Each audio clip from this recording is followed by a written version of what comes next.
quiere acompañarme en esta expresión, en este pedido, pues hágalo allí donde usted. Qué gusto poder saludarles nuevamente. Bueno, por supuesto, esperar que esté bien usted y invitarle a que nos acompañe en esta propuesta que semanalmente ponemos en la pantalla de Tele10. Siempre de este lado con la intención de que lo que le ofrecemos pueda hacerle bien, pueda edificarnos, pueda fortalecernos. ¿Cómo estás, Silvina? Así es, un gusto estar con ustedes y tomarnos este tiempo para pensar y meditar. Hay cosas que nos rodean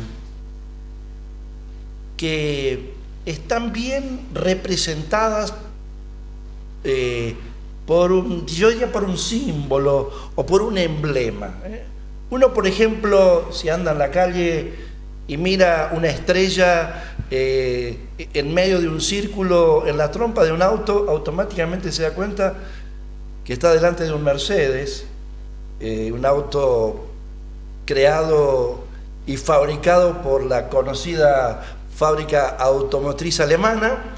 Si uno anda por allí y mira en una zapatilla 3 tiras, se da cuenta que estamos hablando de Adidas, ¿no? Sí, algunas le agregan una tira más para intentar simular. Para confundir. Así podríamos seguir hablando, ¿no? De emblemas, de símbolos que hay en la sociedad, en la ropa hay muchos, ¿no? Así es. Y hacen un estudio muy minucioso para que sea fácilmente reconocible y uno con una mirada muy simple puede decir, se trata de tal producto. Mi esposa es muy detallista en ese sentido. Yo no me fijo mucho en la ropa, pero ella dice, ¿fijaste la ropa que tenía fulano de tal? Porque tenía la marca aquí o el emblema, y entonces generalmente cuando alguien compra ropa de marca pretende que eso se vea. Pero queremos referirnos a esto para pensar juntos en otro emblema, en otro símbolo que ya tiene siglos, milenios de existencia y que sigue teniendo una vigencia absoluta en la sociedad. Y estoy hablando de la cruz. Así es. Creo que cada uno de nosotros puede identificar fácilmente cuando una persona porta, por ejemplo, un collar, o algunos se hacen tatuajes, ¿no? O aritos. Es una cruz. Sí, hay muchos lugares donde este emblema aparece, en los templos, por cierto, en los cementerios.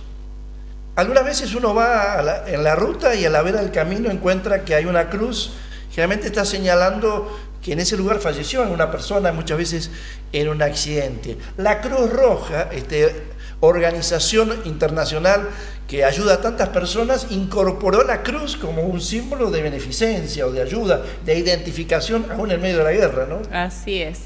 Y a veces por ser tan común quizás nunca nos hemos detenido a profundizar qué significa en verdad. Es cierto.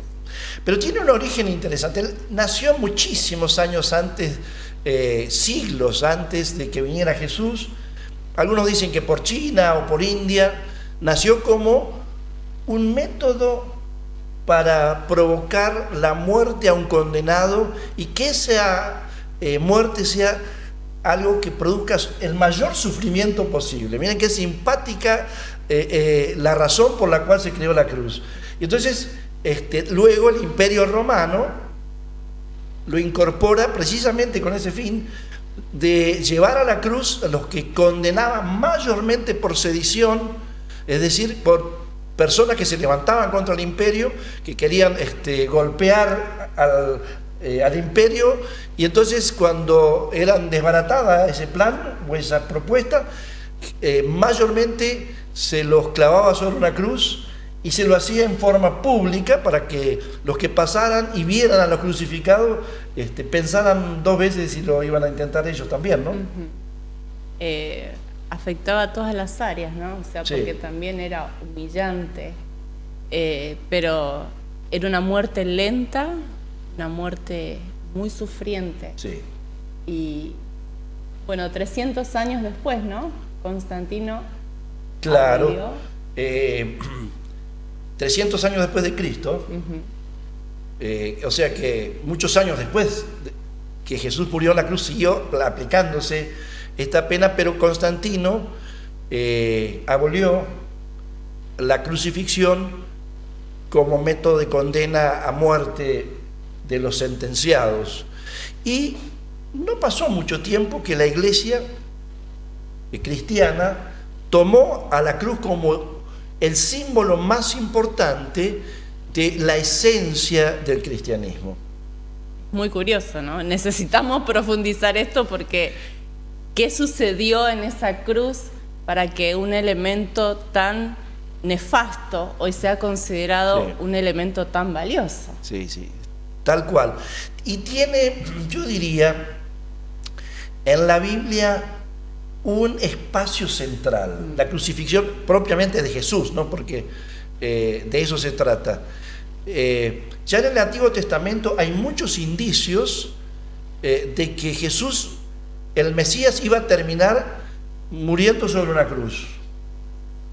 Y cuando sucedió en el Nuevo Testamento, en los Evangelios, los 4 registran y dan muchos detalles de ese protocolo que se siguió en el caso de Jesús y que se seguía habitualmente con un condenado a muerte en la cruz, que era ser azotado, castigado duramente, luego debería esta persona cargar su cruz y llevarla al lugar donde precisamente iba a ser crucificado, y realmente se elegía el camino más largo para que mayor cantidad de personas lo vieran y la vergüenza del crucificado sea mayor. Fíjense hasta qué punto la crueldad de este método llegaba, ¿no?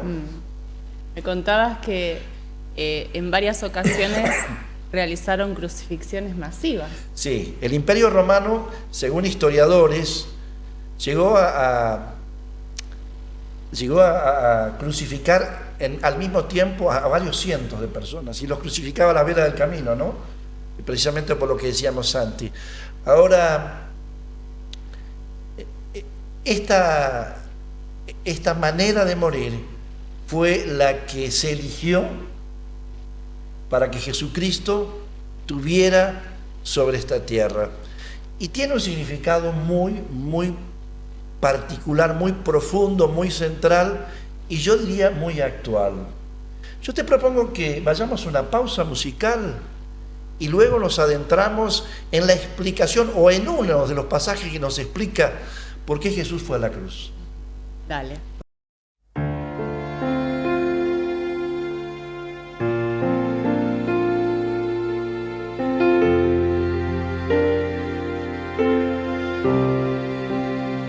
Siendo Dios, fuiste tan humilde, hombre, tú te hiciste traicionado y rechazado. Siendo Dios, tomaste mi lugar, cargaste en tus hombros mis heridas y pecados. Fue por mí.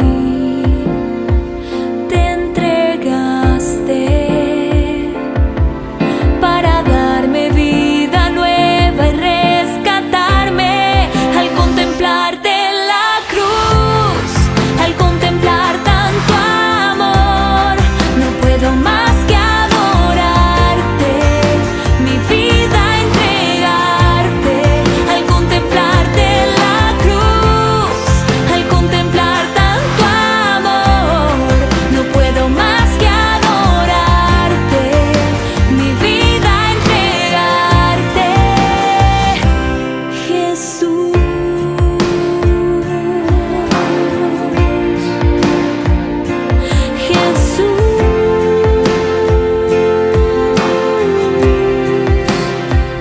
siendo Dios, tomaste mi lugar, cargaste en tus hombros mis heridas y pecados.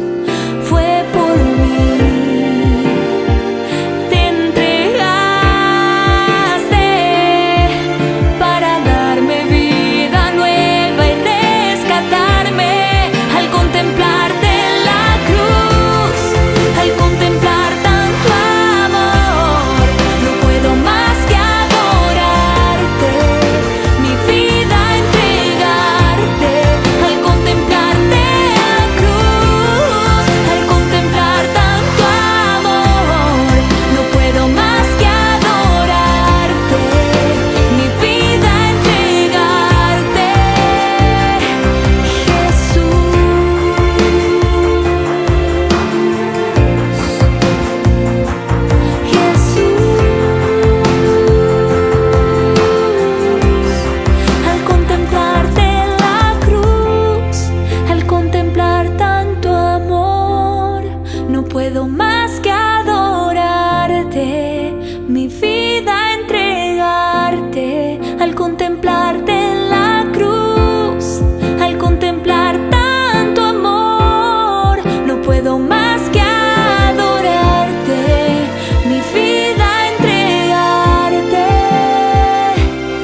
Bien, escuchábamos de esta manera entonces este tema musical precioso, por cierto. Atena es la intérprete y el título es, aquí lo tengo, Al contemplarte en la cruz. Y este es el tema que nos ocupa hoy.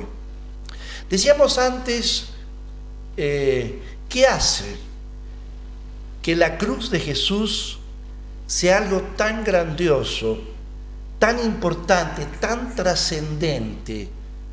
Este hecho que ocurrió hace más de 2000 años y sigue teniendo vigencia en nuestros días de manera absoluta. Y creo que hay en la Biblia explicaciones muy claras al respecto. Así es. El pueblo de Israel desde siempre, desde sus inicios, esperó que Dios enviara un Salvador. Y muchos fueron los profetas que hablaron muchos años antes de que Él viniera. Tal es así que cuando Jesús nace sabían con exactitud que iban a ser en Belén, iban a ser a través de una virgen, ¿no? Ahora hay un pasaje que les costaba mucho identificar y colocar dentro de la venida del justo, porque es fácil esperar a un rey poderoso, es fácil esperar a un Salvador, pero no entraba dentro de la imagen mental que ese Salvador iba a ser un siervo que iba a sufrir. Y esto lo profetiza Isaías, el profeta, 700 años antes, en Isaías 53. Lo tenemos en nuestra Biblia. Me gustaría leer un pedacito. Por favor. Y dice: mi siervo creció en la presencia del Señor como un tierno brote verde, como raíz en tierra seca. No había nada hermoso ni majestuoso en su aspecto, nada que nos atrajera hacia él. Fue despreciado y rechazado, hombre de dolores, conocedor del dolor más profundo. Nosotros le dimos la espalda y desviamos la mirada. Fue despreciado y no nos importa. Y sigue. Sí. De hecho, que está describiendo crudamente, con 700 años antes, lo que iba a ser la crucifixión luego. Pero cuando miramos entonces ahora ya algunos pasajes que describen cuando estaba el hecho consumado, fue el apóstol San Pablo escribiéndole a los filipenses, quien diría: quien siendo en forma de Dios, está hablando de Jesús, no estimó el ser igual a Dios como cosa a que aferrarse, sino que se despojó a sí mismo y tomó forma de siervo y se hizo semejante a los hombres. Y estando en la condición de hombres, se humilló a sí mismo y se hizo obediente hasta la muerte, y muerte de cruz, por lo cual Dios también lo exaltó hasta lo sumo y le dio un nombre que sobre todo nombre, para que en el nombre de Jesús se doble toda rodilla de los que están en el cielo, en la tierra y debajo de la tierra, y toda lengua confiese que Jesucristo es el Señor, para gloria de Dios el Padre. Ahí encontramos, me parece, la primera razón extraordinaria, gloriosa, majestuosa de este hecho: que quien estaba siendo clavado sobre una cruz era Dios hecho hombre. Así es. Es maravilloso lo que comienza diciendo en el versículo 6. Sí. Siendo Dios, se despojó.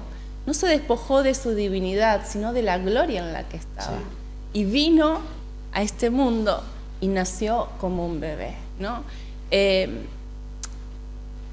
Vaya humillación. Ahora, algo que aclara después es que lo hizo voluntariamente. Exactamente. No, Jesús no comenzó a existir en Belén. Jesús ya existía porque Él es Dios. Él existió desde siempre y para siempre. Y aunque a nosotros, por tener una mente finita, nos cueste entender esto, lo tenemos que aceptar. Es un misterio, ¿no? Son los misterios del pensamiento de Dios y de los planes de Dios que muchas veces chocan de frente con el pensamiento y el sentir humano. Que alguien tan poderoso, que tenía todo el control y toda la libertad y el poder y la autoridad para no hacer nada que no quisiera, y mucho menos decidir no ir a la cruz, decidiera ir a la cruz, realmente es algo extraordinario para los seres humanos. Yo creo que aquí encontramos la primera razón que hace de la cruz de Jesucristo algo extraordinario, que Jesucristo, el Dios Todopoderoso, haya terminado ahí. Ahora, la segunda cuestión, me parece, a señalar es la razón, la causa o el motivo por lo cual el Padre y el Hijo y el Espíritu Santo decidieron que sea Jesucristo el que viniera y padeciera esto. Así es. En el libro de Romanos, en el capítulo 5, afirma de que el pecado y la muerte entró a la humanidad por un hombre. Ese hombre fue Adán. Ahora, también afirma en el libro de Romanos que el perdón, la vida, vino a través de un hombre. Y este hombre es Jesús, ¿no? Ahora, es impresionante el descenso, como veíamos, de Dios a hombre, de hombre a siervo, porque podría haber venido a decir, bueno, yo voy a ir a la tierra, pero voy a ser el hombre más importante. Sí. No, ni siquiera había un lugar donde él pueda nacer y nace en medio de animales, ¿no? Sí. Y como si fuera poco, entrega su vida y en la peor de las muertes, no solamente muriendo, sino siendo considerado un malhechor, entre malhechores, ¿cierto?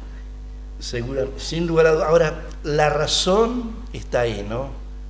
Alguien tenía que pagar por el pecado de la humanidad.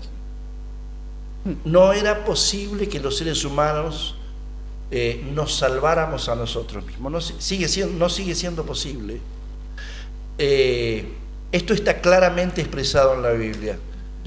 Alguien perfecto, alguien que no pecó jamás, alguien que no quedó cautivo del engaño y la mentira, alguien que vivió en la luz de Dios, era el único que podía venir y ocupar el lugar y pagar el precio de nuestros pecados, de nuestras rebeliones, de nuestras desobediencias, de nuestras maldades, de nuestros adulterios, de nuestras mentiras, y de la lista podría ser, de nuestra haberle dado la espalda a Dios.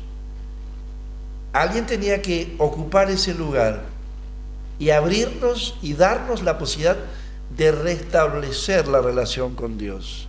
Y precisamente semejante acto de sacrificio que llevó adelante Jesucristo esencialmente tenía este objetivo. Desde un comienzo el deseo de Dios fue formar una gran familia con muchos hijos parecidos a Jesús. Y Dios no ha desistido de esto. Él nos abrió camino a través de Jesús y a través de Él la posibilidad de cambiar nuestra vida, de volvernos a Él y experimentar su perdón y la limpieza de nuestros pecados. Ahora, este pasaje en Filipenses es tremendo, porque lo que nos habla es de la máxima humillación de Jesús, pero también de la máxima exaltación de Jesús. Sí. ¿No? Y algo que afirma, dice, por lo cual Dios, y ahí está hablando de Dios Padre, sobre el Hijo, también le exaltó hasta lo sumo y le dio un nombre que es sobre todo nombre, para que en el nombre de Jesús se doble toda rodilla de los que están en los cielos y en la tierra y debajo de la tierra, y toda lengua confiese que Jesucristo es el Señor, para gloria de Dios Padre. Tenemos que ser conscientes que un día Jesús va a volver a esta tierra, pero no lo va a hacer como un niño, como un bebé. todos van a tener que doblar sus rodillas. Por eso la palabra afirma de que ese día es un día grande, sí, pero es un día terrible. Porque hoy tenemos la oportunidad de poner nuestra fe y cuando Él venga lo vamos a mirar a los ojos sin vergüenza, sin temor. Sí. Los seres humanos seguimos buscando caminos para acercarnos a Dios. Y este libro reafirma de manera categórica: hay un solo camino para tener intimidad con Dios, para que aquello que nos atormenta, nos carga, nos quita el propósito de la vida, no nos deja encontrar la razón de nuestra existencia, que es nuestro pecado, nuestra rebelión contra Dios, pueda ser quitado. Y eso, esa libertad solamente se obtiene si vamos a la cruz de Cristo. Nos falta tiempo, ya estamos al final de este espacio.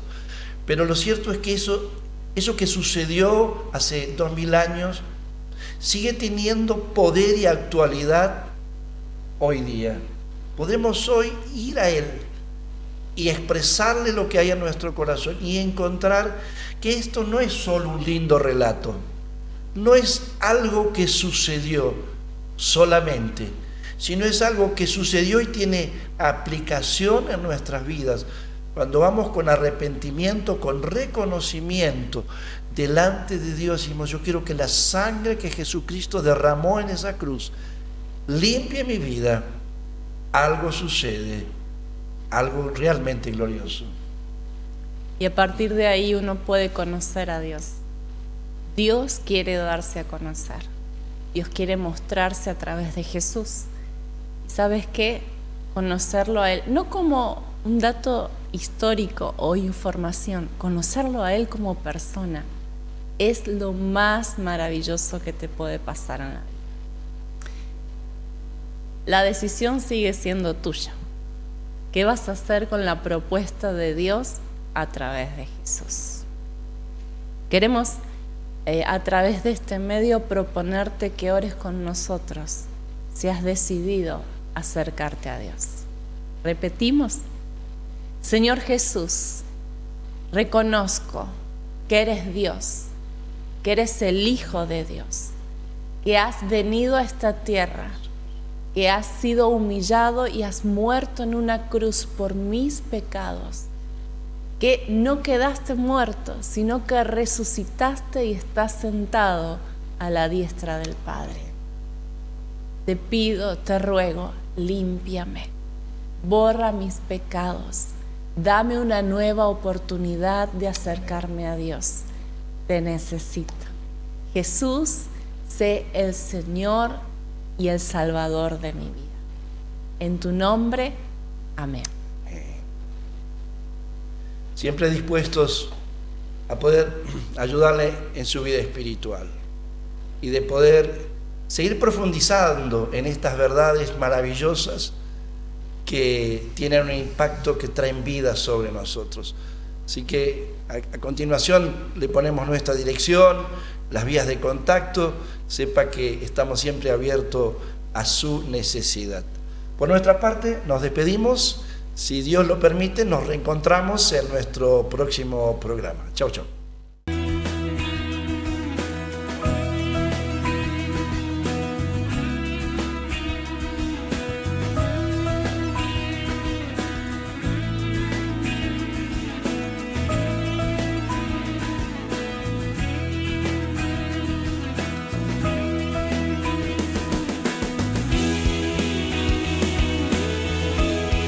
Quiere acompañarme en esta expresión, en este pedido, pues hágalo allí donde usted está.